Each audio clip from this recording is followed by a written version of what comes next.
अस्सलामु अलैकुम वरहमतुल्लाहि वबरकातुहू।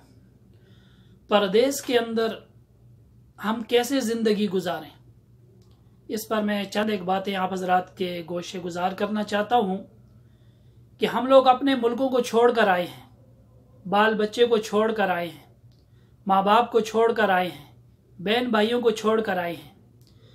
क्या हमारा मकसद सिर्फ पैसा कमाना, मेहनत करना, सोना और खाना बस यही है?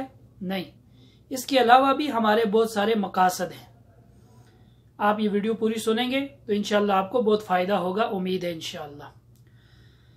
सबसे पहले ये है कि जब हम परदेश में आए हैं, जब हमने अपना मुल्क छोड़ा है, अपने बच्चे छोड़े हैं, अपनी बीवी छोड़ी है, अपने माँ बाप बहन भाई छोड़े हैं, तो यहाँ हमें पैसा कमाने के साथ साथ हमने हुकूकुल्लाह यानी अल्लाह के हुकूक का भी ख्याल रखना है। उसके लिए हमें क्या करना होगा? सबसे पहली चीज़ ये है कि हम ये आज़म करें, हम जहाँ कहीं भी हैं, जहाँ कहीं हम काम कर रहे हैं, किसी शिरके में काम कर रहे हैं, हाउस ड्राइवर हैं, जहाँ कहीं भी हैं, हम सबसे पहले नमाज कभी नहीं छोड़ेंगे। जब हम नमाज के पाबंद बन जाएंगे, हमें नमाज के औकात का पता होगा कि फजर कब है, ज़ोर कब है, असर कब है, मगरिब कब है, इशा कब है। जब हमें नमाजों के औकात का पता होगा तो इसका मतलब ये होगा कि हमें नमाज की आदत हो चुकी है।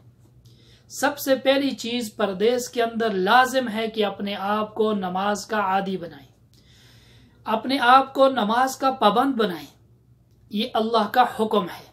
जब हम अल्लाह का हुक्म पूरा करेंगे, 5 वक्त दिन में हम अल्लाह का हुक्म पूरा करेंगे, तो इंशाअल्लाह अल्लाह की ज़ात से उम्मीद है कि हम अगर किसी के सामने अपनी बात रखेंगे, अपने मुदीर के सामने, अपने कफील के सामने, अपने किसी बड़े के सामने, तो वो हमारी बात को अहमियत देगा।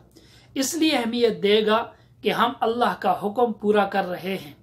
जब आप अल्लाह का हुक्म पूरा करेंगे, जब हम अल्लाह का हुक्म पूरा करेंगे, तो दुनिया वाले हमारी बात को ज़रूर मानेंगे, हमारी बात को तरजीह देंगे, कफील हमारी बात मानेगा, हमें परेशानी नहीं होगी। बहुत सारे लोग परदेश में परेशान होते हैं, परेशान हाल होते हैं कि ये हो गया, वो हो गया, फलान हमारी बात नहीं मानता, हमसे काम ज़्यादा लेता है। ये सारी परेशानियां हमारे ऊपर उस वक्त आती हैं जब हम अल्लाह के हुक्म को छोड़ देते हैं।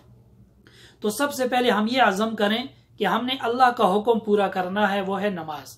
उसके साथ साथ आप चलते फिरते हैं, आजकल हमारे पास मोबाइल है, मोबाइल के अंदर हर चीज़ मौजूद है।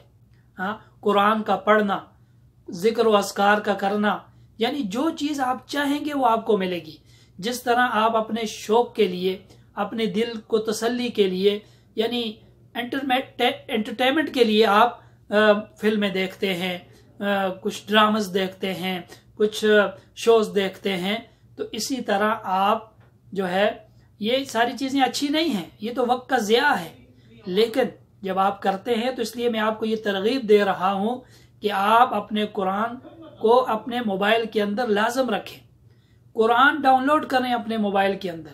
जब आपके मोबाइल के अंदर कुरान होगा, जब आपके पास वक्त होगा, तो आप थोड़ा सा वक्त निकाल कर रोज़ाना पढ़ें। 1 रुकू पढ़ें, 2 पढ़ें, 3 पढ़ें, लेकिन रोज़ाना पढ़ें। इसलिए कि अल्लाह के नबी सल्लल्लाहु अलैहि वसल्लम ने फरमाया, अहब्बुल अमाली इलल्लाहि व अदवमुहा व इन कल्ला। अल्लाह ताला के नज़दीक सबसे महबूब अमल जो है वो अमल है जो हमेशा हो, अगरचे थोड़ा हो। ठीक है, तो रोज़ाना कहीं भी हमें वक्त मिले, हम थोड़ी सी कुरान की तिलावत करें, इस्तिग़फ़ार को लाजम पकड़ें। चलते चलते इस्तिग़फ़ार के लिए हमें कोई वक्त की ज़रूरत नहीं है। हम गाड़ी चला रहे हैं या हम अपना काम कर रहे हैं, कोई मशीन मकैना चला रहे हैं, तो फिर भी हम इस्तिग़फ़ार कर सकते हैं। अस्तग़फ़िरुल्लाह, अस्तग़फ़िरुल्लाह, अस्तग़फ़िरुल्लाह रब्बी, अस्तग़फ़िरुल्लाह अल्लज़ी ला इलाहा इल्ला हुवल हय्युल क़य्यूम व अतूबु इलैह। खाना पका रहे हैं तो इस्तिग़फ़ार कर रहे हैं। तो ये सब चीज़ें तब ही आएंगी जब हम इसके लिए थोड़ा सा फिक्रमंद होंगे, जब हम फिक्र करेंगे कि भाई हमने हमेशा दुनिया में नहीं रहना, हमने अल्लाह के पास भी जाना है। इसलिए जो लोग परदेश में रहते हैं, जो काम में मशगूल हैं, अपने घरों को छोड़ कर आए हुए हैं, उनके लिए ये चीज़ें इंतहाई ज़रूरी हैं। सबसे पहले नमाज, कुरान की तिलावत थोड़ी मुख्तसर, और उसके साथ जिक्र व अस्कार। जब ये चीज़ें हमारे अंदर होंगी तो अल्लाह तबारक व ताला हमारे रिज़्क़ में भी बरकत देगा, हमारी ज़िंदगी में भी बरकत होगी, और हमारे जिस्मों के अंदर सुस्ती, काहली और बीमारियां, परेशानियां, इन चीज़ों से भी अल्लाह हम सबको दूर रखेंगे। तो इसलिए तमाम मेरे परदेसी भाइयों से ये मेरी गुजारिश है कि आप इन चीज़ों का एहतमाम करें।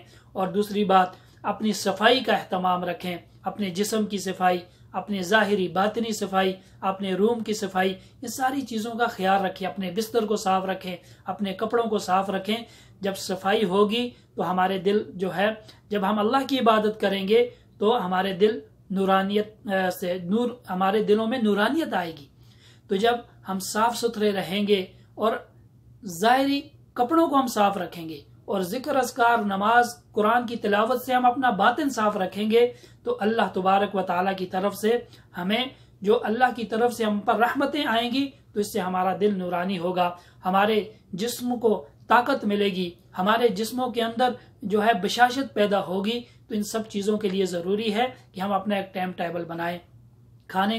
खाने के लिए हमारे पास वक्त होता है, चाहे हमारे बहुत ही ज़्यादा मुश्किल हमारी ड्यूटी क्यों ना हो, हम उसके लिए वक्त निकाल लेते हैं। जब उसके लिए हम वक्त निकाल लेते हैं तो ज़रूरी यह है कि हम थोड़ा सा वक्त जिक्र व अस्कार के लिए भी निकालें, कुरान की तिलावत के लिए निकालें और नमाज के लिए भी निकालें। जब हम इस तरह अपनी ज़िंदगी गुजारेंगे तो ये परदेश में हमारी ज़िंदगी नेमत होगी, फिर अल्लाह की रहमतें हमारे साथ होंगी, अल्लाह की खुशनुदी हमारे साथ शामिल हाल होगी। तो जब हम कुछ भी नहीं करेंगे, बस काम करेंगे, खाएंगे, पिएंगे, सोएंगे, तो इसका कोई फ़ायदा नहीं है। ये तो जानवर भी करते हैं, खाते हैं, पीते हैं बस, और उनका कोई काम नहीं होता। अल्लाह ने कुरान में कहा है बल हुम अव्वल, जानवर कहा है, और कहा है कि ऐसे लोग जो सिर्फ खाते पीते हैं, सोते हैं, वो जानवरों से भी बदतर हैं। लिहाजा पिछली वीडियो में भी मैंने बताया था कि हमारा दुनिया में आने का मकसद क्या है। हमें अल्लाह ने दुनिया में एक मकसद के लिए भेजा है। जब उस मकसद को हम पूरा करेंगे, काम से आपको इस्लाम मना नहीं करता, दीन मना नहीं करता, लेकिन काम के साथ साथ अल्लाह की याद से गाफिल होना, ये जो है बदबख्ती है। अल्लाह तबारक व तआला हम सबको अमल करने की तौफीक अता फरमाए। आमीन या रब्बल आलमीन।